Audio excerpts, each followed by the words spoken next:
Hi Go on, everyone, mate. I'm Rohit Bains, part of the media team here at FC Halifax Town. And ahead of our playoff schedule, I'm joined by the club captain, Matty Brown. Matty, how are you doing? Yeah, I'm all good.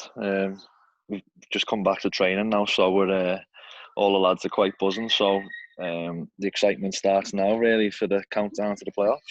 Yeah, and how's training been? Obviously, you've been in your sort of little social bubbles, and how's it been sort of getting back out in that outside environment? Yeah, it's been strange. We've gone back in our groups of six for Monday and Tuesday. Obviously, we're on Wednesday now, so it's a day off. But it's been difficult because it's strange to what we're used to. But Yeah, it's been enjoyable, to be honest. We've had three months off now where we've been missing it, and to get back now at any capacity is just brilliant. And the lads are all focused on doing well in the playoffs, really. yeah. And sort of on the training ground, what sort of precautions have you and the lads had to take? Obviously, I've seen the picture of Joe Stead sort of disinfecting some free kick dummies and little things like that. Has it been quite crazy on training ground? Oh, honest to God, Joe Stead's like a ghostbuster with that disinfectant. He won't leave the goalposts alone. But Yeah, yeah, I think obviously we've got to be sensible. But Joe's taking it to a whole new level. He's going overboard. He's doing everything. I think there'll be nothing left of the goalposts when he's finished yeah, with them. It's been good. It's everyone's taken, joking aside, everyone realizes how serious the yeah, situation is that we found ourselves in, and we're having to abide by them rules, which it's difficult. It is difficult, but yeah. we've got to do it to make sure that we get a good crack at these playoffs. So every player's on board with the rules, and we're all, we have a joke about it, but we know how serious it is, and we'll Yeah. continue to do the rules. Yeah, and obviously we must say everyone at FC Halifax Town sends their condolences to families who've obviously lost loved ones, obviously during these past few months. And Matty, just obviously, we didn't really know you guys were going to return to training. We didn't really know what were going to happen with the playoffs or anything like that. But overall, you just must be buzzing, that the playoffs are going ahead because there was so much uncertainty, wasn't there?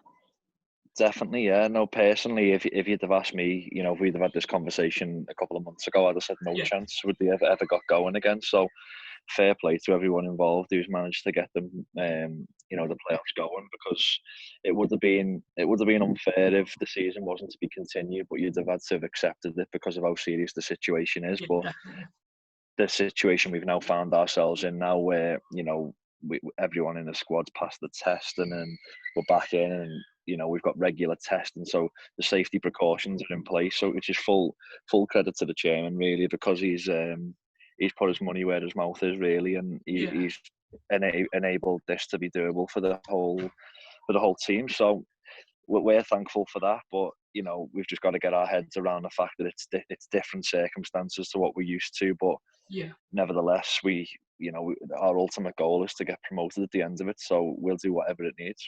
Yeah, and obviously in the playoffs themselves, play Boreham Wood in the quarterfinals, and then obviously if we get through that, we play Harrogate Town in the semis. Yeah, But just focusing on the quarterfinals, are you confident going into that game with Boreham Wood?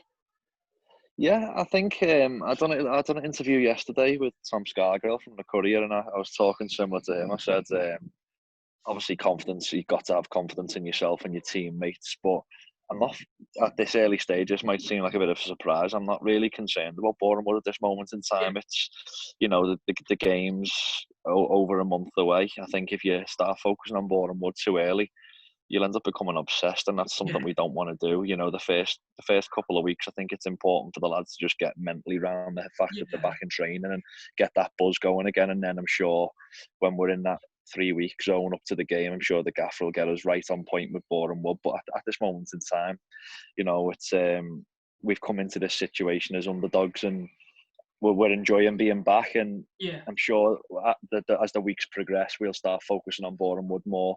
But at this moment in time, we're just relishing the chance that we're back in with the lads, being able to get our fitness levels back up to scratch, and then we'll start taking it from there. I think a little bit Yeah, closer to the yeah. time. Yeah, and obviously you sort of focused on, training wise, all the focus on ourselves. What sort of things have you been up to in training then, and to get yourselves It's ready? it's obviously been different because obviously we're only in groups of six at the moment and socially distanced, and so it's strange not being able to absolutely smash someone in a tackle or something. But Yeah, it's yeah, it's strange. But like I said earlier, whatever needs to be done, we're happy to just be back. So for the first 2 days, it's been pretty safety first, and we've kept our distances, and we've done a little bit of running testing on the Monday, and then a few little bits of ball work. Similar again Tuesday, a little bit of technical work just to get us started. I think the plan is to up the group numbers from 6 to 9 for Thursday and Friday. Don't quote me on that. I'm sure that's what it is. Yeah. And then we're just going to gradually build and build as keep testing, and hopefully everything is okay with that. And if we get the green light that way, we can progress our groups. And the aim is to get to full contact training as soon as possible, really. But we're not at that stage just yet. Yeah. And obviously you did say you aren't really focusing on the teams in the playoffs yet, but if you were to, are there any teams that you'd want to avoid, or any teams you'd want to play specifically? I think obviously if we get through Boreham Wood and Harrogate, it'll be Notts County, Barnet or Yeovil that would play potentially in the final. Out of any of those teams, are there any you'd rather play or ones you'd rather avoid? Not really, no. It's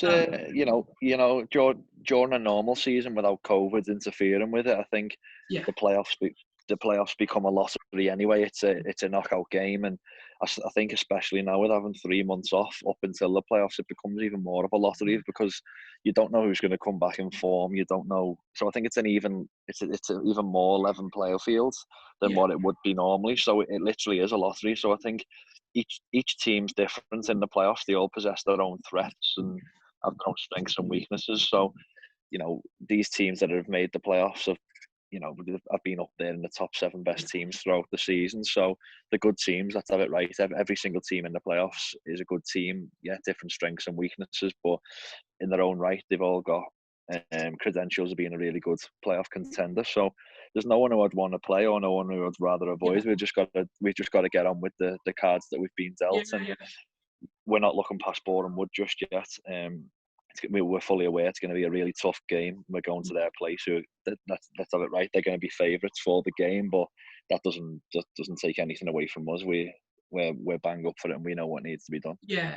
And do you feel like going to Boreham Wood? Obviously, you said they'd be favourites, but do you feel like obviously with it being behind closed doors, they don't really have that sort of big home advantage with obviously their fans being behind them? Do you feel like that could be a factor in it being more of a level playing field? Yeah, definitely, I do. Yeah, to be honest, with the greatest respect to Boreham Wood, they don't have the greatest amount of fans as it is anyway. So when you play there, the pitch is always immaculate. But in terms of an intimidating crowd, that's not something you get with Boreham Wood. That's not being disrespectful to them at all. But they're not like a Notts County where they've got the 6,000-7,000 each week. So I think for them that'll probably be pretty normal. The fact that it's not with no one there really. So it's and that's not meaning to be disrespectful in the slightest. That's just the way it is. So also we've got no fans there, so it might have that training pre-season mode feel to it, but definitely won't be what's at stake. It still won't take away from the fact that it's a full competitive game for us, and our objective remains the same, is to progress through. Yeah, and obviously you mentioned it could be like pre-season sort of feel. And obviously if you've been watching the Premier League or Championship or League Two, they've been a bit like that, aren't they? Sort of a slow tempo, and one's, like you said, no one's really informed. So do you feel like it's like a proper start to a new season? And Halifax always start new seasons really well. So do you feel like that could be an advantage for us over the other teams? Definitely, yeah. No, I've said something similar elsewhere. I think it was yesterday to Tom. Actually, I said, throughout the years, even barring the season that we got relegated from the National League, we've started each campaign really well. I think that's down to how fit the lads keep themselves, and a tough pre-season can, physically have you fitter than other teams, and you can get over the line that way. But that's something that we've built our own reputation by doing that. So it's something, it's a strength of ours that we do start well, but we're under no illusions that it gives us any divine right to expect to go through. We still know it's going to be a full-on commitment from the whole squad if we are to progress past Boreham Wood. Yeah. And a couple of weeks back, or it might have been last week, I saw a quote from the gaffer Pete Wild saying he wanted to prove the doubters wrong. Do you feel like we have obviously proved the doubters wrong, and you guys have finished 6th in the league? There's a chance at promotion. What do you think's been the catalyst in Halifax doing so well this season? I think there's a lot of things, but the biggest thing that stands out to me is you know, as soon as the gaffer came into the building, you know, me and Nathan Clark, we had a sit down chat with the gaffer, and his number one thing was to unite the fans and behind the scenes like yourselves, all as one, rather than keeping them separate departments. And I feel since he's come in, the gaffer, you know, fair play to him, he's sort of invited all of that. It's got more of a family feel to it, I think now. Not to say it never did, but I think we all appreciate each other. I think the fans appreciate we appreciate the media, we appreciate the fans, and we I think we've won and lost together this season, and I think that's what's been the biggest catalyst. It feels like even when we haven't been doing so well, everyone's behind us and it's not separated. So it's a combined effort, and I think, you know, he may not get the credit he deserves for that, the gaffer, but that's something I think definitely give us a springboard into, you know, overachieving this season. Yeah, and obviously you're part of the 2017 National League North playoff win as well. It shows you've had that experience before playing in playoffs, and you scored the winning penalty against Salford. Obviously, how was that like? It's been, 3 years now, but I'm sure you still get that sort of raw emotion of it, don't you? Oh, definitely. That'll never leave me. That day was brilliant. For me, that day was actually better than the final against Chorley. Because at the time, you know, Salford had just been taken over, hadn't they, really, and they were on the march, and they, you know, they even coming to our place, they were favourites, and obviously I think we drew 1-1 during the week at their place, and then so to be honest, on that day, Salford should have beaten us in normal time. They had chances to win the game, and that feeling of scoring a winning penalty was, it was brilliant. It was, you know, a lot, I think, for me and myself, with Kevin Roberts, who also stayed from the previous season of being relegated. It was a good chance for us to get a lot of anger out from the season before, because, you know, we were devastated, and Scott McManus, obviously, we were devastated from the season before being relegated, and we felt like we owed it back to the fans and the club to get the club back to where it wanted. So it was a raw emotion thing, that, and it was a really big achievement in my career personally to get this club back into the National League, because as you've seen, with the greatest respect to our club, bigger clubs than us have gone down and struggled to get back up. So to bounce back straight away is a massive achievement. Yeah, and do you see many similarities in that 2017 squad to the current squad? And do you feel like the current squad could emulate the 2017 one? Yeah, definitely. I think, to be honest, in terms of playing style, I'd say it's pretty different. You know, I think we've still got that great team spirit, which this is no degrading of any of the players that were involved in that 2017 team. But if you look at that actual team on paper, in terms of talent, it wasn't overly run with talent. It was more, you know, team of winners, team of men, team of lads that wanted to do well for Billy Heath. And that season we massively overachieved, because at one point of that season we drifted to 10th. I remember getting beat away at Staley Bridge, and the fans singing for Billy to be, you know, sacked and things like that. And then us as lads in the dressing room, we had our meetings, and, you know, we sort of pulled our sleeves up and said, like, we've got a good go at this now, and we went like a steam train from them. So in terms of similarities in team spirit, definitely. But I think this team possesses a lot more quality in the team in terms of, you know, flair and things. I think that team was grit, determination, and hard work, and, you know, positivity, which got us over the line. Where we've got a good blend of the two, but I think we've got a lot more quality in this squad. So, you know, anything can happen in playoff scenarios, as I said, but there's not one bit of me that's going into it nervous at all, or, you know, we are underdogs. That's just the nature of the beast. You know, the money that Boreham would have got at their disposal, then London teams, they've got it. So naturally, whether we like it or not, we're going in as underdogs. But we don't lack confidence at all. We all know what we're capable of. Yeah, definitely.